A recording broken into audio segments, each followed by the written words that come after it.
자, 이제 문학 집중 특강 18강이고요. 우리 10대 가사입니다. 자, 이제 전기 가사의 마지막 허난설원의 규원가부터 그리고 6번째 후기 가사로 이제 또 차근차근 진행하도록 하겠습니다. 자, 앞에서 우리가 설명했던 것처럼 1시간에 2가지의 작품, 2개의 우리가 가사를 해야 되기 때문에 양은 좀 많습니다. 그래서 한 편 한 편 하나씩 집중적으로 그리고 또 시험에 나올 만한 것들을 빠뜨리지 않고 설명해 드리도록 하겠습니다.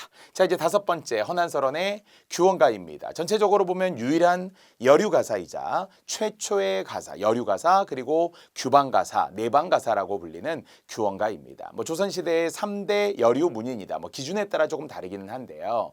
조선 전기부터 시작을 하게 되면 허난설원도 물론 포함이 되고요. 신사임당, 역시 이율곡의 어머니 신사임당도 사친을 비롯하여서 다양한 한시 작품들이 많고요. 또는 역시 황진이, 그래서 기녀로서는 3대 기녀 황진이, 개랑, 홍랑이라고 하는 기녀도 역시 포함되어 있는 여류 문인들이 나름 분명 활발하지는 않지만 문학적으로 가치 있게 현재까지 남아 있습니다.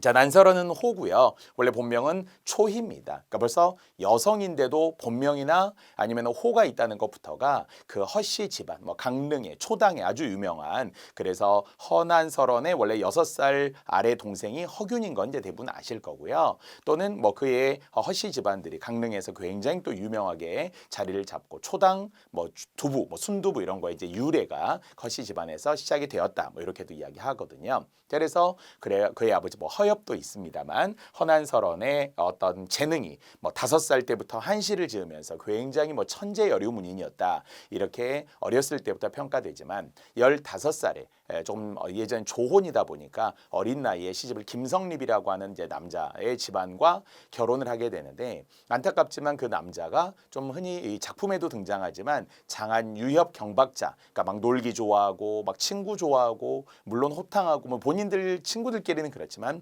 집안을 잘 돌보지 않고 약간 콤플렉스 덩어리였던 거예요. 그래서 아내를 오히려 더 막 구박하고 시집살이가 심하고 이런 것 때문에 허난설원이 시름시름 속병을 알아가다가 27살에 요절을 하게 돼요. 그래서 요절하기 직전, 바로 1년 전에 쓴 게 규원가이므로 이 속에서 허난설원의 어떤 삶을 또 우리가 좀 느껴볼 수도 있습니다.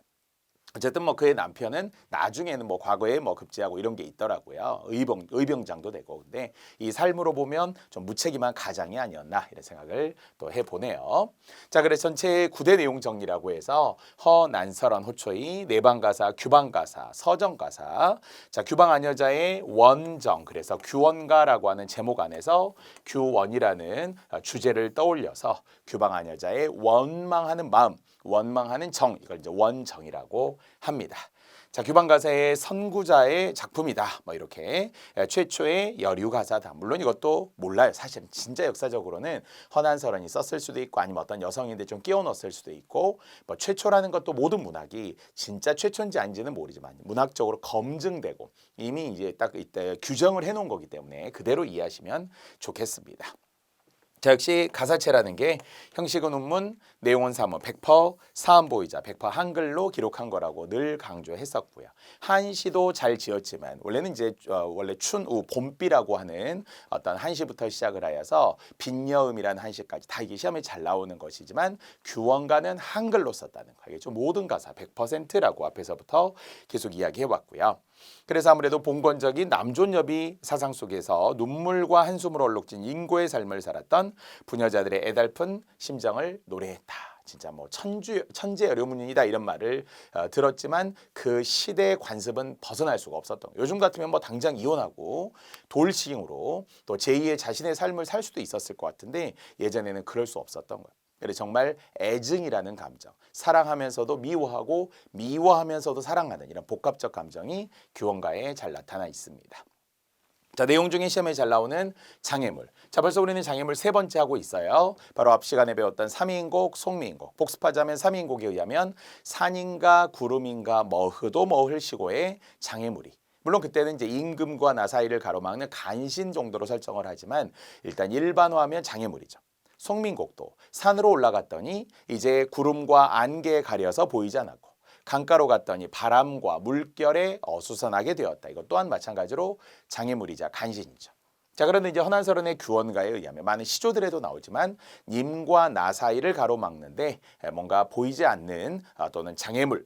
그래서 은하수는 넓게 보면 7월 7석 바로 견우직녀를 가로막았다라고 우리가 설화 속에서 알고 있고요. 그리고 그러나 까맣같이 오작교로 이어서 이제 만나게 되었다 이렇게 하죠. 그래서 은하수는 장애물이 돼요. 다만 견우직녀는 1년에 한 번은 그래도 만난다는 거예요. 은하수에 막혔지만 1년에 한 번은 만나는데 나와 우리님 사이에는 어떠한 커다란 장애물인 약수라는 장애물이 가렸기에 오거나 가거나 정말 소식조차 없느냐 이렇게 하면서 안타까워합니다.